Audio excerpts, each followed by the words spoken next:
Olá, querido jovem adventista, seja bem-vindo a mais um estudo da lição jovem, que não é mais fidelidade, agora é mensagens, lição nova, trimestre novo. E, gente, olha, eu vou contar pra vocês, essa minha lição aqui chegou no mês de fevereiro. E claro que eu abri, né? E já dei uma olhada assim, já observei tudo que vai acontecer. E a lição está maravilhosa. Se você faz a assinatura da lição da Escola Sabatina, você tem esse privilégio de receber antes. Eu, porque eu sou curiosa, então eu já abri logo, já fui ver, já para preparar conteúdo, para pensar em complementos, né? Buscar outras fontes também de compreensão para trazer aqui para vocês. E essa lição tá incrível, né? Esse texto das 3 mensagens angélicas, para nós, adventistas do sétimo dia, é a nossa identidade. Então, nós precisamos dominar esse assunto, nós precisamos compreender esse assunto com muita propriedade, porque é a verdade presente para os nossos dias que nós precisamos compartilhar. Mas como é que a gente vai compartilhar se a gente não entende? Então, vamos entender, né? Então, nós vamos passar 3 meses aí estudando essa maravilha. E sempre eu vou trazer para você aqueles complementos que você já sabe, espírito de profecia, né? Então a gente vai usar aqui hoje patriarcas e profetas.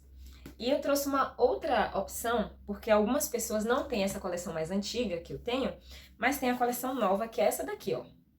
Os Escolhidos, né? Então tem ali, é que tá lá do outro lado da minha estante, mas tem ali os escolhidos, os ungidos, os embaixadores e os resgatados. É a coleção, é essa mesma coleção aqui, só que é na linguagem de hoje, né? Foi um lançamento que a Casa Publicadora Brasileira fez para adolescente, para o Ministério do Adolescente, para os jovens. E aí tem uma linguagem um pouco mais atualizada. Eu gosto mais dessa daqui, que é arcaica, eu gosto das palavras, né, mais difíceis, que me induzem a pesquisar e estudar mais. E também essas edições são edições condensadas. Então muito do que está aqui não está aqui. É legal? É legal, mas eu prefiro aquilo que está completo. Então, se você não tem patriarcas e profetas, mas tem os escolhidos, você também consegue ter um vislumbre aí do que a gente vai apresentar, tá? Então, a gente já viu aí, hoje é segunda-feira, dia 27 de março, e nós temos aí um dos momentos mais...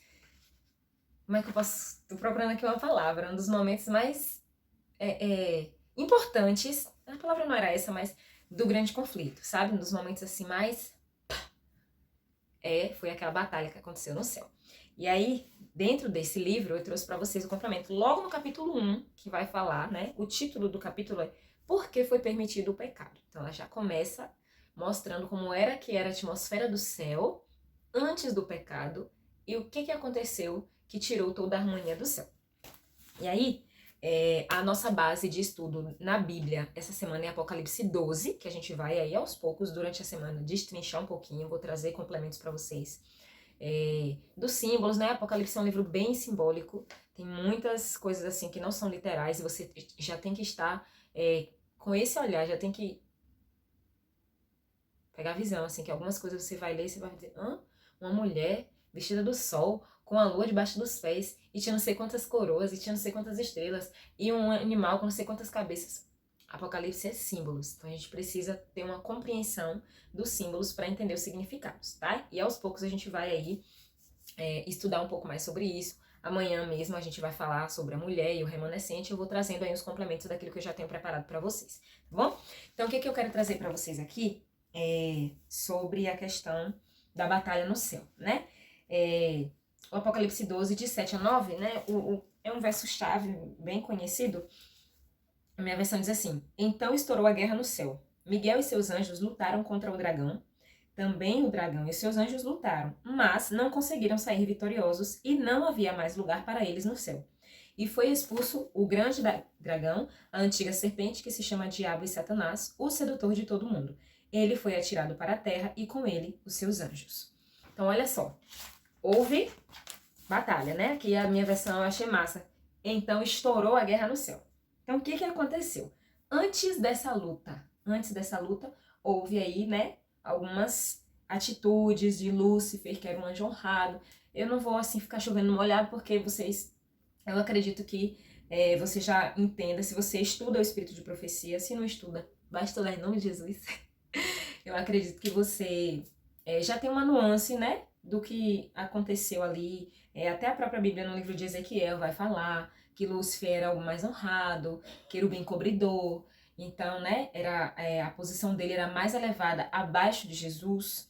Então, ele era ali o regente do coro celestial. Ele tinha todos os privilégios, era coberto de pedras preciosas, era o mais. Só que ele queria ser mais do que ele já era. Aí deu ruim, né?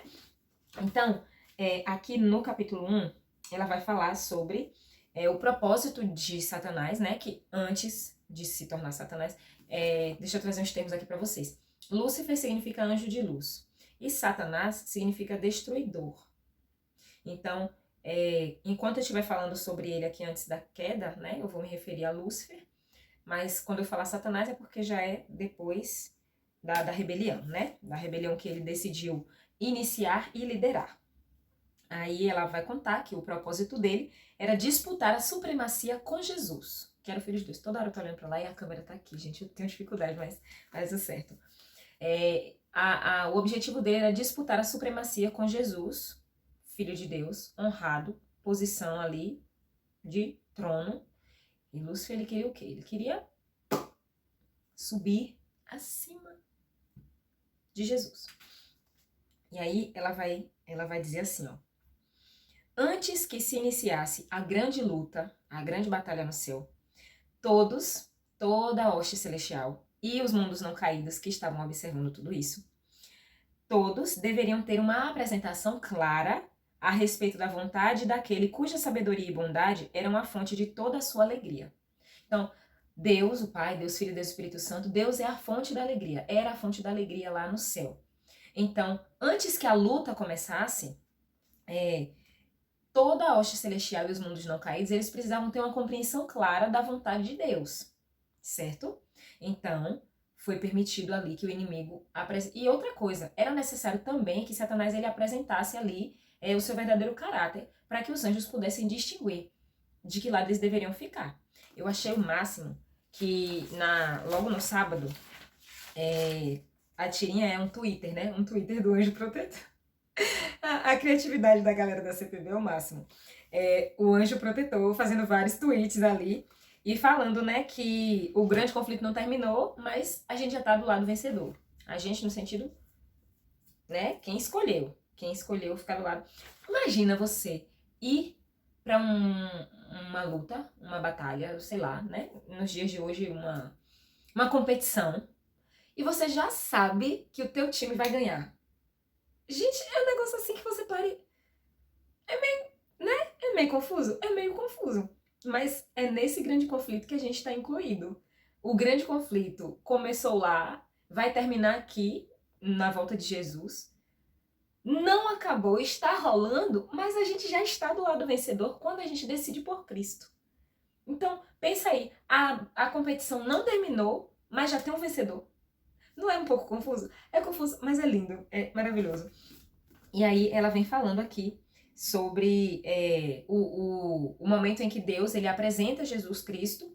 Não que os anjos não soubessem, mas assim, Deus ele é sabedor de todas as coisas, onisciente. Então ele já havia percebido que Lúcifer estava ali com as intenções para disputar a supremacia, que Lúcifer não estava se agradando da posição que Jesus tinha.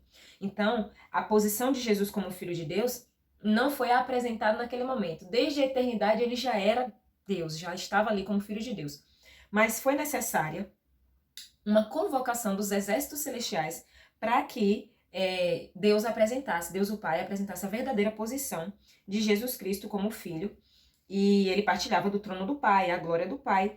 Então, os anjos estavam ali, milhões de milhões, né? Como Apocalipse, acho que Apocalipse 5:11 diz que o exército é composto de milhões e milhares de anjos.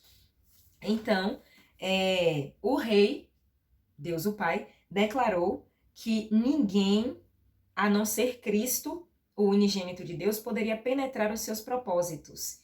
E a ele foi confiado executar os poderosos conselhos de sua vontade. Então, os anjos estavam ali reconhecendo a supremacia de Cristo. Reconhecendo a supremacia de Cristo. Mas, porém, o que aconteceu? Lúcifer se curvou com todos os anjos para adorar a Jesus, mas em seu coração havia um conflito estranho e violento. A verdade, a justiça e a lealdade dentro de Lúcifer estavam lutando contra a inveja e o ciúme que ele sentia de Jesus. Então, a influência dos anjos pareceu por algum tempo influenciar Lúcifer e permitir que ele realmente fosse ali aquela pessoa que se curvou diante de Jesus e adorava ele.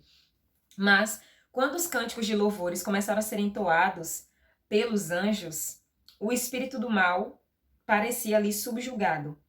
Então, chegou um momento em que a alma, a vida ali de Lúcifer era um amor inexplicável com o pai e com o filho. A influência da hoste angelical, do exército celestial, era tão poderosa e os cânticos de louvores eram tão maravilhosos, em honra e glória a Deus, que Lúcifer se sentia ali afeiçoado, ele estava ligado ao pai. Mas era uma oscilação. Ela diz aqui, a alma dele estava expandida em amor para com o pai. Porém, de novo, ele se achou repleto de orgulho pela sua própria glória. O desejo da supremacia voltou e, de novo, ele condescendeu com a inveja de Cristo. Então, a adoração de Lúcifer, os sentimentos de Lúcifer estavam assim, oscilando. Ora ele se curvava e ficava com aquele sentimento, ora ele era influenciado pela hoste celestial, pela adoração, e ele estava de novo unido em amor com o Pai, ora ele permitia que o orgulho, sabe, era complicado esse negócio aí.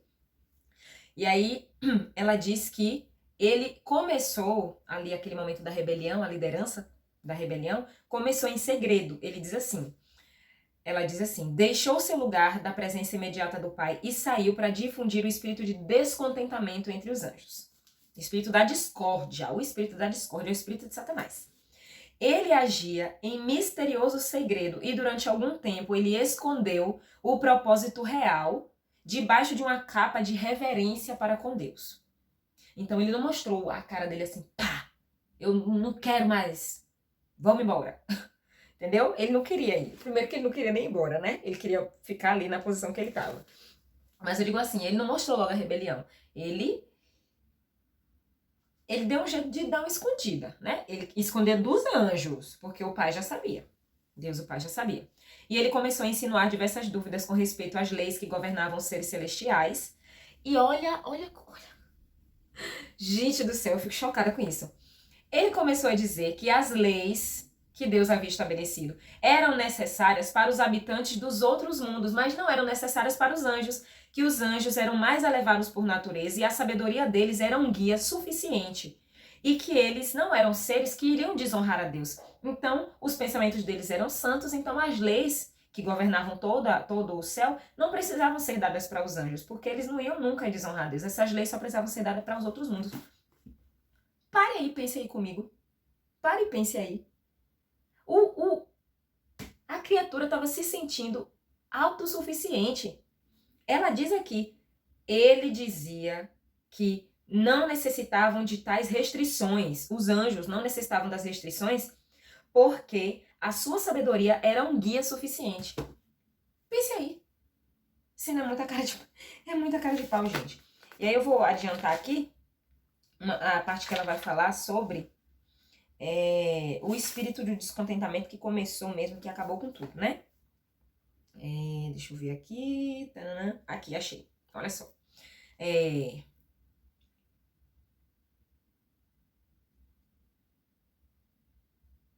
Tá, achei. O espírito de descontentamento que se acendeu estava a fazer a sua obra. Conquanto não houvesse uma insurreição declarada, a divisão de sentimentos imperceptivelmente estava crescendo entre os anjos. Olha, atenção para essa palavra. Imperceptivelmente. Ou seja, não estava sendo percebida a divisão de sentimentos que habitava ali entre os anjos. Alguns que olhavam com favor para as insinuações de Lúcifer contra o governo de Deus, estavam ali já mostrando para que lado eles iriam se bandear, né? E outros que estavam em perfeita harmonia com a ordem de Deus estavam infelizes. Não. Aqueles que estavam condescendendo com Lúcifer estavam se sentindo infelizes e descontentes porque não conseguiam penetrar os desejos de Deus. Lembra que Deus disse que apenas Deus, o Filho, Jesus Cristo, iria penetrar os segredos de Deus? Então, tudo aquilo que se referia às obras de Deus, ao que Deus iria realizar, só Jesus sabia. E os anjos estavam ali querendo saber de todas as coisas. e queriam penetrar os conselhos de Deus. Eles não estavam satisfeitos com o propósito deles. Para o que eles foram criados? Para adorar. Eles não estavam satisfeitos com o propósito para o qual eles foram criados, que era exaltar a Cristo. Então, eles estavam ali para apoiar a exigência de Lúcifer, que era: eu quero a mesma posição ou uma posição mais elevada do que o filho. Quero uma posição mais elevada. E esses anjos, eles estavam ali para apoiar. Em contrapartida, tinham outros anjos que... Gente, é maravilhoso que o Espírito de Profecia traz. Outros anjos que estavam percebendo a rebelião de alguns, tentavam convencê-los de que eles estavam do lado errado. Que eles estavam do lado perdedor. Tem um trechinho aqui na lição, um textinho grifado aqui, ó. Lembra que eu digo sempre a vocês que aqueles textinhos que já vêm em azul na lição são para chamar nossa atenção, né? E aí tem um texto que diz assim: nunca houve neutralidade no grande conflito e não haverá na guerra final em nosso planeta. Não havia anjos que ficavam assim: ah, eu tô em cima do muro. Ah, não sei de que lado eu fico. Não tinha neutralidade.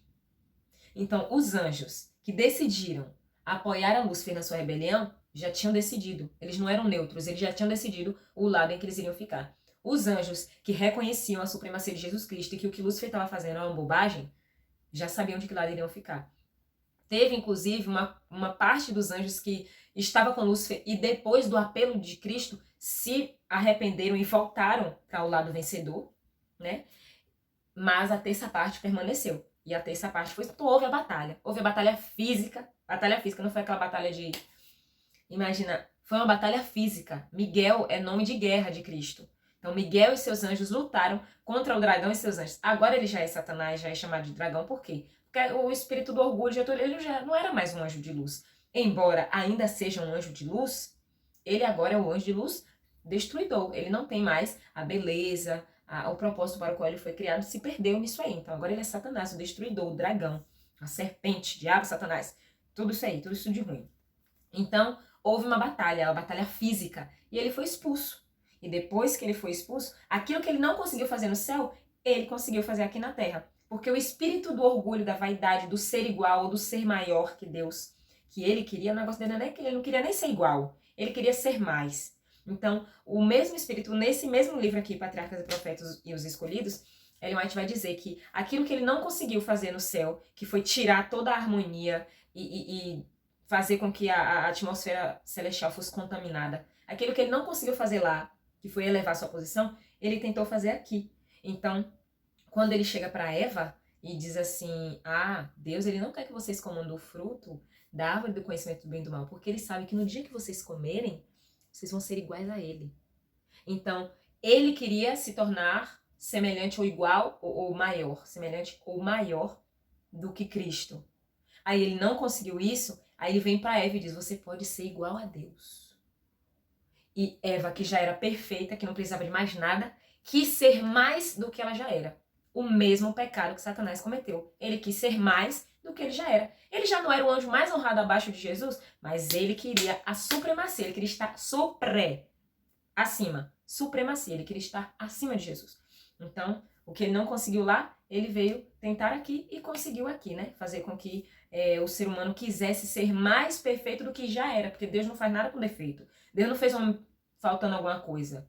Ele fez um homem perfeito, não precisava ser mais, ser conhecedor do bem e do mal, não precisava. Mas deu ruim. A gente tá aqui agora nesse mundo desgraçado de pecado, mas a gente já tá do lado vencedor. Olha que maravilha. A gente já sabe quem é o lado vencedor. A gente tem a possibilidade de estar do lado vencedor. E tu tá querendo ficar do lado perdedor por quê, filho de Deus? Em nome de Jesus, escolhe o lado certo. A gente já ganhou essa batalha. Ela só não acabou, mas a gente já ganhou. Gente, isso é maravilhoso. Isso é louco, é confuso e ao mesmo tempo é maravilhoso. Então foi isso. Hoje a gente teve um vislumbre aí da batalha no céu. Se você quiser mais, entender um pouco mais, eu vou deixar o link desse capítulo aqui na descrição do vídeo para você conseguir ler o capítulo todo e ter um vislumbre maior. Não esqueça, você tem que estudar o texto base da semana, que é Apocalipse 12, né? Para ter uma compreensão assim ampla do capítulo inteiro, daquilo que ele trata. A gente não fica aqui no superficial, a gente vai no profundo. E amanhã a gente volta para falar um pouquinho sobre a mulher e o remanescente, tá bom? Essa lição está maravilhosa. Então, se você não tem a sua lição física, corre para comprar. Se você mora aqui em Feira de Santana, corre na Multibom para comprar. Custa apenas R$11,50. Se você é vacilão e não fez assinatura, você vai pagar R$11,50 todo trimestre. Mas se você fizer assinatura, você vai pagar 35,80 uma vez só no ano e vai receber a lição o tempo todo, tá? Todos os trimestres. Então, corre, compra a tua lição, porque, gente, é muito bom ter lição física para você grifar, para você anotar, para você. É maravilhoso. Há quem prefira o aplicativo, há quem prefira o celular, e cada um é maravilhoso, o que você quiser usar. O importante é você estudar a lição, estudar a Bíblia, estar por dentro da nossa crença, daquilo que é nossa identidade como adventista do sétimo dia. A gente precisa compreender as 3 mensagens angélicas. Isso tem a ver com a nossa adoração a Deus, isso tem a ver com o fim dos tempos. Então, é isso. Deus abençoe você e até amanhã. Tchau!